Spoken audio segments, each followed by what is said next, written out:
ಎಲ್ಲರಿಗೂ ನಮಸ್ಕಾರ ಸ್ನೇಹಿತರೆ. ಪ್ರಧಾನಮಂತ್ರಿ ಕಿಸಾನ್ ಸಮ್ಮಾನ್ ನಿಧಿ ಯೋಜನೆಯ ಬಗ್ಗೆ ಬಹುಶಃ ಭಾರತದ ರೈತರಿಗೆ ಗೊತ್ತಿರುವ ವಿಚಾರ. ಯೋಜನೆಗೆ ಸರ್ಕಾರ ನಿಗದಿಪಡಿಸಿದ ನಿಬಂಧನೆಗಳಿಗೆ ಅರ್ಹರಾಗಿದ್ದರೆ ಯಾವುದೇ ರೈತರು ಕೂಡ ಈ ಯೋಜನೆಗೆ ಅರ್ಹರಾಗಿರುತ್ತಾರೆ. ಇದರನ್ವಯ ವಾರ್ಷಿಕವಾಗಿ 6,000 ರೂಪಾಯಿಗಳನ್ನು ಪಡೆದುಕೊಳ್ಳಬಹುದು. ಅಂದರೆ ತಲಾ 2,000 ರೂಪಾಯಿಯಂತೆ ವರ್ಷದಲ್ಲಿ 3 ಕಂತುಗಳಲ್ಲಿ ನೀಡಲಾಗುತ್ತದೆ. ಇನ್ನು ಸದ್ಯ ಈ ಯೋಜನೆಯ 19ನೇ ಕಂತು ಇನ್ನೂ ಪಾವತಿಯಾಗಲು ಬಾಕಿ ಇದೆ. ಸದ್ಯ ದೇಶಾದ್ಯಂತ ಲಕ್ಷಾಂತರ ರೈತರು ಈ ಯೋಜನೆಯ ಪ್ರಯೋಜನವನ್ನು ಪಡೆದುಕೊಳ್ಳುತ್ತಿದ್ದು, ಹಲವರಿಗೆ ಪ್ರಯೋಜನಕಾರಿಯಾಗಿ ಪರಿಣಮಿಸಿದೆ. ಎಲ್ಲ ಸರ್ಕಾರದ ಯೋಜನೆಗಳಂತೆ ಇದರ ಮೊತ್ತವೂ ಕೂಡ ನೇರವಾಗಿ ಬ್ಯಾಂಕ್ ಖಾತೆಗೆ ಬರುವ ಹಿನ್ನೆಲೆಯಲ್ಲಿ ಇಲ್ಲಿ ಯಾವುದೇ ಭ್ರಷ್ಟಾಚಾರ ನಡೆಯುವ ಸಾಧ್ಯವಿಲ್ಲ. ಅಲ್ಲದೆ ಮಧ್ಯವರ್ತಿಗಳ ಹಾವಳಿಯಂತೂ ಇಲ್ಲವೇ ಇಲ್ಲ ಎಂದರೆ ತಪ್ಪಾಗಲಾರದು. ಒಂದು ವೇಳೆ ಇಲ್ಲಿ ಅಧಿಕಾರಿಗಳ ಭ್ರಷ್ಟಾಚಾರ ನಡೆಯುತ್ತಿದ್ರೆ ಅಂಥ ಸಂದರ್ಭದಲ್ಲಿ ರೈತರು ನೇರವಾಗಿ ದೂರನ್ನು ಕೂಡ ನೀಡಬಹುದು. ಆದರೆ ಇದೆಲ್ಲದರ ನಡುವೆ ಒಂದು ವೇಳೆ ನೀವು ಈ ಯೋಜನೆಯನ್ವಯ 19ನೇ ಕಂತನ್ನು ಪಡೆದುಕೊಂಡಿರದಿದ್ದರೆ ಕೆಲವು ಕೆಲಸಗಳನ್ನು ಮಾಡಿ ಮುಗಿಸಬೇಕಿದೆ. ಅರ್ಹ ರೈತರಿಗೆ ವರ್ಷಕ್ಕೆ 6,000 ರೂಪಾಯಿ ತಲಾ 2,000 ರೂಪಾಯಿ ಪ್ರತಿ 4 ತಿಂಗಳಿಗೊಮ್ಮೆ ಕಂತುಗಳನ್ನು ಏಪ್ರಿಲ್, ಜುಲೈ, ಆಗಸ್ಟ್ ಮತ್ತು ನವೆಂಬರ್ ಮತ್ತು ಡಿಸೆಂಬರ್ನಿಂದ ಮಾರ್ಚ್ನಲ್ಲಿ ಬಿಡುಗಡೆ ಮಾಡಲಾಗುತ್ತದೆ. 19ನೇ ಕಂತನ್ನು ಫೆಬ್ರವರಿ 2025ರ ಸುಮಾರಿಗೆ ವಿತರಿಸುವ ನಿರೀಕ್ಷೆ ಇದೆ. ಅದು ಅಲ್ಲದೆ 19ನೇ ಪಾವತಿಯಾಗುವ ಸಮಯದಲ್ಲಿ ಸ್ವತಃ ಸರ್ಕಾರವೇ ತನ್ನ ಹೇಳಿಕೆಯ ಮೂಲಕ ಅಧಿಕೃತವಾಗಿ ತಿಳಿಸುತ್ತದೆ. ಹಾಗಾಗಿ ರೈತರು ಯಾವುದೇ ಕಾರಣಕ್ಕೂ ವ್ಯಥೆ ಪಡಬೇಕಾದ ಅಗತ್ಯವಿರುವುದಿಲ್ಲ. ಆದರೆ ಒಂದು ವೇಳೆ ಇದರ ಮುಂಚೆ ರೈತರು ತಾವು ಬಾಕಿ ಉಳಿಸಿಕೊಂಡಿರುವ ಕೆಲವು ಕೆಲಸಗಳನ್ನು ಮಾಡಿ ಮುಗಿಸಬೇಕಿದೆ. 4 ಕೆಲಸಗಳ ಬಗ್ಗೆ ತಿಳಿದುಕೊಳ್ಳಿರಿ. ಅದರಲ್ಲಿ 3 ಕೆಲಸಗಳು ಪ್ರಮುಖವಾಗಿವೆ. ನೀವು ಈ ಕೆಲಸಗಳನ್ನು ಮಾಡದಿದ್ದರೆ ನೀವು ಕಂತಿನ ಪ್ರಯೋಜನಗಳಿಂದ ವಂಚಿತರಾಗಬಹುದು. ಹಾಗಾದರೆ ಅವು ಯಾವುವು ಎಂದು ತಿಳಿಯೋಣ. ಮೊದಲನೆಯದಾಗಿ, ನೀವು ಈ ಯೋಜನೆಗೆ ಅರ್ಹತೆ ಅಥವಾ ಪ್ರಯೋಜನ ಪಡೆಯುತ್ತಿದ್ದರೆ ನಿಮ್ಮ ಆಧಾರ್ ಕಾರ್ಡನ್ನು ನಿಮ್ಮ ಬ್ಯಾಂಕ್ ಖಾತೆಗೆ ಲಿಂಕ್ ಮಾಡಬೇಕು. ನೀವು ಈ ಕೆಲಸವನ್ನು ಮಾಡದಿದ್ದರೆ ನೀವು ಕಂತಿನ ಪ್ರಯೋಜನಗಳಿಂದ ವಂಚಿತರಾಗಬಹುದು. ಇದಕ್ಕಾಗಿ ನೀವು ನಿಮ್ಮ ಬ್ಯಾಂಕ್ ಶಾಖೆಗೆ ಹೋಗಿ ಈ ಕೆಲಸವನ್ನು ಮಾಡಬಹುದು.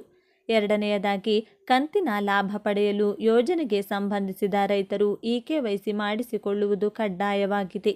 ಈ ಕೆಲಸ ಆಗದ ರೈತರ ಕಂತು ಪಾವತಿಯಾಗಲು ಸಾಧ್ಯವಿಲ್ಲ. ನೀವು KYCಯನ್ನು ಆಫ್ಲೈನ್ನಲ್ಲಿ ಮಾಡಬಹುದು ಅಥವಾ ಆನ್ಲೈನ್ನಲ್ಲಿ ಕೂಡ ಮಾಡಬಹುದು. ಮೂರನೆಯದಾಗಿ, ಪ್ರಧಾನಮಂತ್ರಿ ಕಿಸಾನ್ ಸಮ್ಮಾನ್ ನಿಧಿ ಯೋಜನೆಯೊಂದಿಗೆ ಗುರುತಿಸಿಕೊಂಡಿರುವ ರೈತರು ಕಂತಿನ ಲಾಭವನ್ನು ಪಡೆಯಲು ಭೂ ಪರಿಶೀಲನೆಯನ್ನು ಮಾಡಬೇಕಾಗಿದೆ. ಇದರಲ್ಲಿ ಅರ್ಜಿದಾರರ ಭೂಮಿಯನ್ನು ಪರಿಶೀಲಿಸಲಾಗುತ್ತದೆ. ಆದ್ದರಿಂದ ನೀವು ಈ ಕೆಲಸವನ್ನು ಮಾಡದಿದ್ದರೆ ನೀವು ಕಂತಿನ ಲಾಭದಿಂದ ವಂಚಿತರಾಗಬಹುದು. ನಾಲ್ಕನೆಯದು, ರೈತರು ಇದನ್ನು ಬಳಸಿಕೊಂಡು KYCಯನ್ನು ಪೂರ್ಣಗೊಳಿಸಬಹುದು. PM ಕಿಸಾನ್ ಪೋರ್ಟಲ್ನಲ್ಲಿ OTP ಆಧಾರಿತ KYC, CSC ಕೇಂದ್ರಗಳಲ್ಲಿ ಬಯೋಮೆಟ್ರಿಕ್ ಆಧಾರಿತ KYC ಮತ್ತು ಮುಖದ ದೃಢೀಕರಣ ಆಧಾರಿತ KYC ಈ ವಿಧಾನಗಳನ್ನು ಕೂಡ ಮರೆಯದಿರಿ. ನೀವು ಕಂತುಗಳ ಪ್ರಯೋಜನವನ್ನು ಪಡೆಯಲು ಬಯಸಿದರೆ ಇದಕ್ಕಾಗಿ ನೀವು ನಿಮ್ಮ ಬ್ಯಾಂಕ್ನಿಂದ DBT ಆಯ್ಕೆಯನ್ನು ತೆರೆಯಬೇಕು. ಎಲ್ಲಕ್ಕಿಂತ ಮುಖ್ಯವಾಗಿ ನಿಮ್ಮ ಅರ್ಜಿ ನಮೂನೆಯಲ್ಲಿ ಯಾವುದೇ ತಪ್ಪು ಮಾಡಬೇಡಿ. ಇಲ್ಲದಿದ್ದರೆ ಕಂತುಗಳಲ್ಲಿ ಸಮಸ್ಯೆ ಉಂಟಾಗಬಹುದು. ಸರಿಯಾದ ಬ್ಯಾಂಕ್ ಖಾತೆ ವಿವರಗಳನ್ನು ಒದಗಿಸಿ. ಇಲ್ಲದಿದ್ದರೆ ಕಂತು ಪಾವತಿಯಾಗದೆ ಉಳಿದುಕೊಳ್ಳಬಹುದು. ಇಡೀ ಕರ್ನಾಟಕದಾದ್ಯಂತ ಇರುವ ರಾಜ್ಯದ ಎಲ್ಲ ಬಡವರಿಗೆ, ಇರಲು ಸ್ವಂತ ಮನೆ ಇಲ್ಲದವರಿಗೆ, ಬಾಡಿಗೆ ಮನೆಯಲ್ಲಿ ವಾಸಿಸುತ್ತಿರುವವರಿಗೆ, ಸ್ವಂತ ಜಾಗ ಇಲ್ಲದವರಿಗೆ ಕೇಂದ್ರ ಸರ್ಕಾರದಿಂದ ಈಗ ಮತ್ತೊಮ್ಮೆ ಪ್ರಧಾನಮಂತ್ರಿ ಆವಾಸ್ ಯೋಜನೆ ನೋಂದಣಿ ಆರಂಭವಾಗಿದ್ದು, ಅರ್ಜಿ ಸಲ್ಲಿಸುವ ಮೂಲಕ ಕೇಂದ್ರ ಸರ್ಕಾರದಿಂದ ಉಚಿತವಾಗಿ ಮನೆ ನಿರ್ಮಿಸಿಕೊಳ್ಳಲು ಹಣ ಅಥವಾ ಮನೆ ಪಡೆದುಕೊಳ್ಳಬಹುದಾಗಿದೆ. ಈಗ ಮತ್ತೊಮ್ಮೆ ಪ್ರಧಾನಮಂತ್ರಿ ಆವಾಸ್ ಯೋಜನೆ ಮೂಲಕ ಹೊಸ ಅರ್ಜಿಗಳು ಈಗ ಆರಂಭಗೊಂಡಿದ್ದು, ಬಡವರಿಗೆ ಮತ್ತೊಮ್ಮೆ ಅವಕಾಶ ನೀಡಿದಂತಾಗಿದೆ. ಸ್ವಂತ ಮನೆ ಇಲ್ಲದ ಪ್ರತಿಯೊಬ್ಬರೂ ಕೂಡ ಈ ಯೋಜನೆಯ ಸಂಪೂರ್ಣ ಲಾಭವನ್ನು ಪಡೆದುಕೊಳ್ಳಿ. ಈ ವಿಡಿಯೋ ಈ ಯೋಜನೆಗೆ ಯಾರೆಲ್ಲ ಅರ್ಹರು ಎಂದು ನೋಡೋಣ ಬನ್ನಿ. ಅಗತ್ಯವಾಗಿ ಬೇಕಾಗುವ ದಾಖಲೆಗಳೇನು, ಎಲ್ಲಿ ಅರ್ಜಿಯನ್ನು ಸಲ್ಲಿಸಬೇಕು, ಯಾವಾಗ ಮತ್ತು ಹೇಗೆ ಮನೆ ದೊರೆಯುತ್ತದೆ ಎನ್ನುವ ಕಂಪ್ಲೀಟ್ ಡೀಟೇಲ್ಸ್ ತಿಳಿದುಕೊಳ್ಳಲು ಈ ವಿಡಿಯೋವನ್ನು ತಪ್ಪದೇ ಕೊನೆವರೆಗೂ ನೋಡಿ. ನೀವು ಕೂಡ ಸರ್ಕಾರದಿಂದ ಇವತ್ತಿನವರೆಗೂ ಉಚಿತ ಮನೆ ಪಡೆದುಕೊಂಡಿಲ್ಲ ಅಂದರೆ ಈ ವಿಡಿಯೋಗೆ ಈಗಲೇ ಲೈಕ್ ಮಾಡಿ. ಸರ್ಕಾರದಿಂದ ಪ್ರಧಾನಮಂತ್ರಿ ಆವಾಸ್ ಯೋಜನೆಯ ಮೂಲಕ ಹೊಸ ಅರ್ಜಿಯನ್ನು ಸಲ್ಲಿಸಿ ಮನೆ ಪಡೆದುಕೊಳ್ಳುವ ಸಂಪೂರ್ಣ ಮಾಹಿತಿಯನ್ನು ತಿಳಿದುಕೊಳ್ಳಲು ವಿಡಿಯೋವನ್ನು ತಪ್ಪದೇ ಕೊನೆವರೆಗೂ ನೋಡಿ.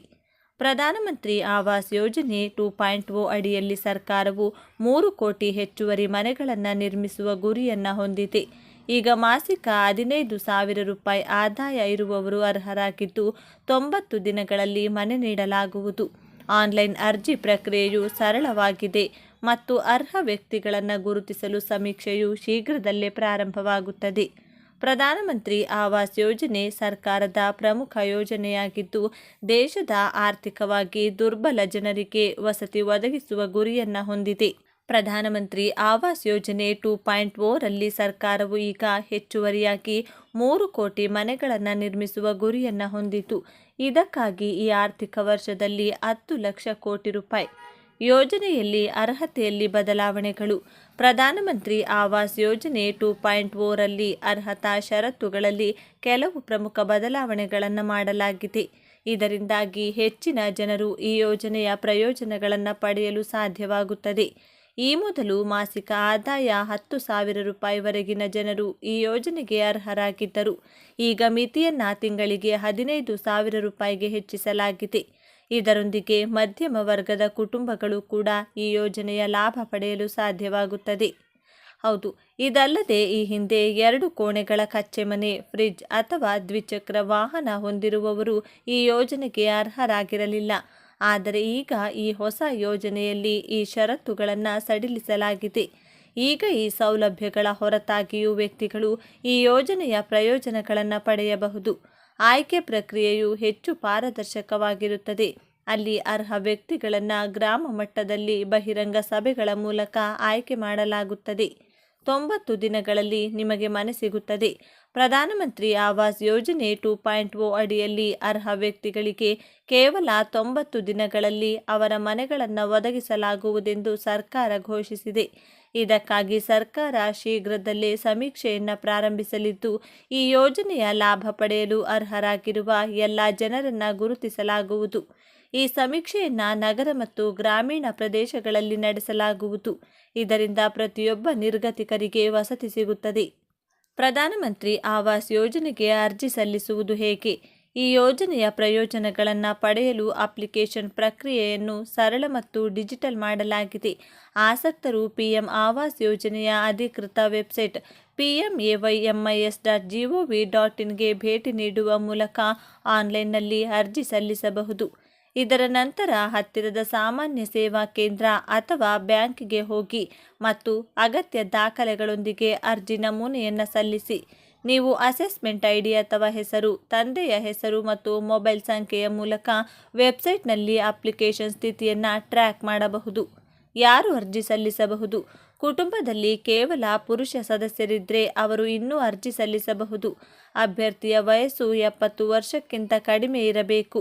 ಅರ್ಜಿದಾರರ ಅಥವಾ ಅವರ ಕುಟುಂಬದ ಯಾವುದೇ ಸದಸ್ಯರ ಹೆಸರಿನಲ್ಲಿ ಈಗಾಗಲೇ ಯಾವುದೇ ಮನೆ ಇರಬಾರದು. ಫಲಾನುಭವಿಯು ಈ ಹಿಂದೆ ಯಾವುದೇ ಸರ್ಕಾರಿ ವಸತಿ ಯೋಜನೆಯ ಲಾಭವನ್ನು ಪಡೆದಿರಬಾರದು. ಮನೆಯ ಒಡೆತನ ಮಹಿಳೆಯ ಹೆಸರಿಗೆ ಆಗಬೇಕೆಂಬುದು ಸರ್ಕಾರದ ಉದ್ದೇಶ. ಮಹಿಳೆಯರನ್ನು ಆರ್ಥಿಕವಾಗಿ ಸಬಲೀಕರಣಗೊಳಿಸುವ ಪ್ರಯತ್ನವೂ ಕೂಡ ಇದಾಗಿದೆ. ಯಾರಿಗೆ ಲಾಭ?